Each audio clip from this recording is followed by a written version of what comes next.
Let's quickly go live across to DD India's Jessica Taneja to understand the significance and the broader agenda of Marco Rubio's Made in India visit. But 4 days packed scheduled diplomacy and a lot of substantive elements are part of his India itinerary. Jessica, over to you. Explain to our viewers what makes this very significant.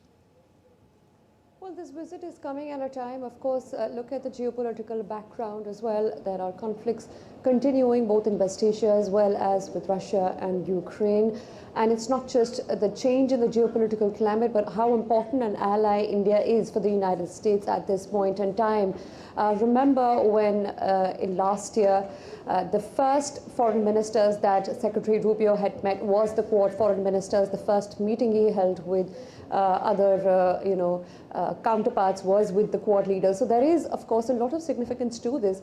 The Quad foreign ministers have met 10 times before, as you pointed out, last year as well in Delaware before the Quad, heads of state meeting. So there has been a lot of build-up to this, but Secretary of State Marco Rubio's visit also signals on deepening cooperation, not just within the Quad, but also with India when it comes to energy cooperation. You heard his remarks before he were to arrive in India, where he said that we are ready to sell more oil to India, more energy as per their requirements. So expect a lot on that front as well, some announcements or maybe some indication on what the defense cooperation would look like between the two nations, apart from, of course, meeting the Quad leaders, which also includes Japan, Australia, India and the United States. He's scheduled to meet Prime Minister later today and his meeting with EM tomorrow. But specifically with the meetings and the conversations he's going to have with India's top leadership, how critical are those conversations, in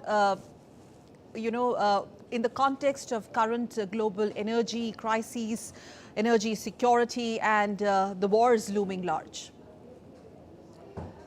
Before arriving in India, had spoken to reporters on the plane where he had seemed to suggested that he's looking at more cooperation in the energy sector, particularly where he pointed out that America is producing and exporting more oil and more energy than it did before. So it's ready as a market to expand those ties with India. Now one will wait for the details as to what emerges from that, because these are sensitive and critical information.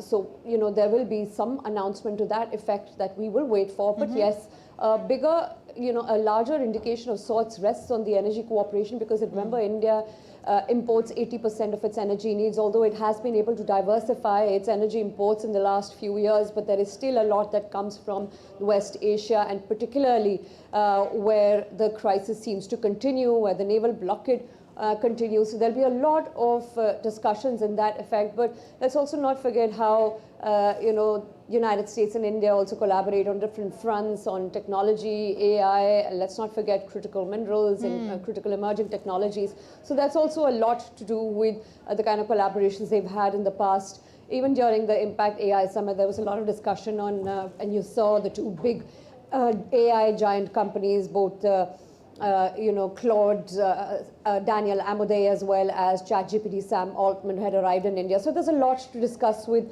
what United States now calls India a great power and an important ally. In that sense, very significant. Thank you very much as of now, Jessica, for putting this lead story of the day in a wider perspective. Thank you for joining.